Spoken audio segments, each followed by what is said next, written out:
भारत सरकार ने Indian navy के लिए सबमरीन खरीदने को प्रोजेक्ट 75I कहा है। चलिए प्रोजेक्ट 75I को समझते हैं। इसके अलावा प्रोजेक्ट 75 को भी समझते हैं। सबमरीन किसी भी देश की सुरक्षा में मेन रोल प्ले करती है। भारत का काफी बड़ा हिस्सा समुद्र तट से घिरा है, जिससे समुद्र तट पर निगरानी रखने की आवश्यकता होती है।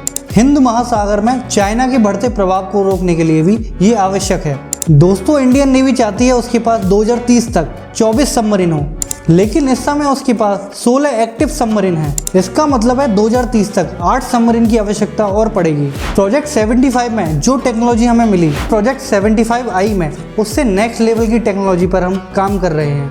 भारत प्रोजेक्ट 75I में वो सबमरीन चाहता है जो लंबे समय तक पानी के अंदर रह सके। साधारण सबमरीन 2 से 3 घंटे के अंदर समुद्र से बाहर ऑक्सीजन लेने के लिए आती हैं। ऑक्सीजन की जरूरत सबमरीन के अंदर बैठे हुए नौसैनिकों के लिए व जिस फ्यूल से सबमरीन चल रही है उसे जलाने के लिए पड़ती है। अगर सबमरीन पानी से बाहर आती है तो वो दूसरे देशों की नजर में आ सकती है। अच्छी सबमरीन वही होती है जिसके बारे में दुश्मन को भी पता ना लगे। ऐसी सबमरीन जो सबसे कम पानी से बाहर आती हो वो न्यूक्लियर पावर सबमरीन होती है। इस सबमरीन को एडवांस टेक्नोलॉजी माना जाता है, जिसकी वजह से लंबे समय तक पानी के अंदर रह सकती है। लेकिन न्यूक्लियर सबमरीन दुनिया के कुछ ही देशों के पास है। भारत के पास भी अरिहंत नाम से न्यूक्लियर सबमरीन है। इसके अलावा अरिघट दूसरी न्यूक्लियर सबमरीन है जो भारत को जल्द ही मिलेगी। चक्रा जो कि रशिया से लेकर आ रहे हैं। कुल मिलाकर 6 न्यूक्लियर पावर सबमरीन रखी जाएंगी, पर न्यूक्लियर पावर सबमरीन महंगी होती हैं, इसीलिए इसके अलावा और ऑप्शन देखे जा रहे हैं। सबमरीन की टाइप देखे जाएं तो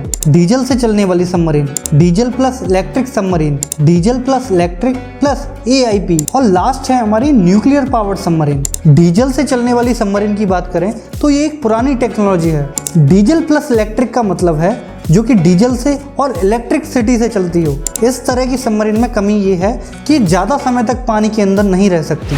AIP सबमरीन की बात करें, ये डीजल और इलेक्ट्रिसिटी से चलती है, लेकिन इसमें एयर इंडिपेंडेंट प्रोपल्सन सिस्टम भी होता है। ये एक ऐसा सिस्टम है जिसमें ऑक्सीजन और एयर की जरूरत नहीं होती। ये फ्यूल सेल टेक्नोलॉजी पर काम करता है। प्रोजेक्ट 75I में Bharat air independent propulsion system वाली सबमरीन बनाना चाहता है और गवर्नमेंट ने इस प्रोजेक्ट का बजट 45,000 करोड़ रुपए रखा है। भारत सरकार ने इस प्रोजेक्ट में एक शर्त रख दी कि ये प्रोजेक्ट भारत में ही बनाना होगा, मेक इन इंडिया के तहत। इस प्रोजेक्ट को बनाने के लिए 2 भारतीय कंपनियों को फाइनल किया गया। फर्स्ट है मझगांव शिपयार्ड, जो कि भारत की शिप बिल्डिंग कंपनी है। इसी ने प्रोजेक्ट 75 की सबमरीन बनाई थी। सेकेंड कंपनी है L&T, जो कि एक प्राइवेट कंपनी है। इसके अलावा AIP टेक्नोलॉजी को बाहर के देशों से लिया जा रहा है, जिसमें फ्रांस, साउथ कोरिया, रशिया ने इस टेक्नोलॉजी को देने के लिए कहा, पर ये देश इसे भारत में बनाने को राजी नहीं है, क्योंकि इन देशों को डर है अगर ये सबमरीन भारत में बनाएंगे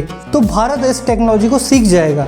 इसीलिए इन देशों से ये डील नहीं हो सकी। इसके अलावा 2 यूरोपीय देश जर्मनी और स्पेन भारत को AIP टेक्नोलॉजी देने में इंटरेस्ट रखते हैं और ये दोनों देश इसे भारत आकर ही बनाएंगे। जर्मनी की कंपनी थ्रेसेनक्रूप AG, जो कि मझगांव के साथ काम करने को तैयार हो रही है। इसके अलावा स्पेन की कंपनी नवंतिया, जो कि प्राइवेट शिपयार्ड L&T के साथ काम करने के लिए तैयार हो रही है। अब प्रोजेक्ट 75 को समझते हैं। ये प्रोजेक्ट 1997 में तैयार किया गया। प्रोजेक्ट 75 हमने फ्रांस के साथ मिलकर तैयार किया था, जिसमें फ्रांस की कंपनी नवल ग्रुप और भारत की मझगांव शिपयार्ड भारत में आकर कलमरी क्लास की डीजल इलेक्ट्रिक सबमरीन बनानी थी। 6 सबमरीन बनाने का प्रोजेक्ट था, जिसमें से 5 मिल चुकी हैं। लास्ट सबमरीन इस साल मिल जाएगी। दोस्तों, आपको ये वीडियो अच्छी लगी तो लाइक करें, अपने दोस्तों के साथ शेयर करें और इस चैनल को सब्सक्राइब करें।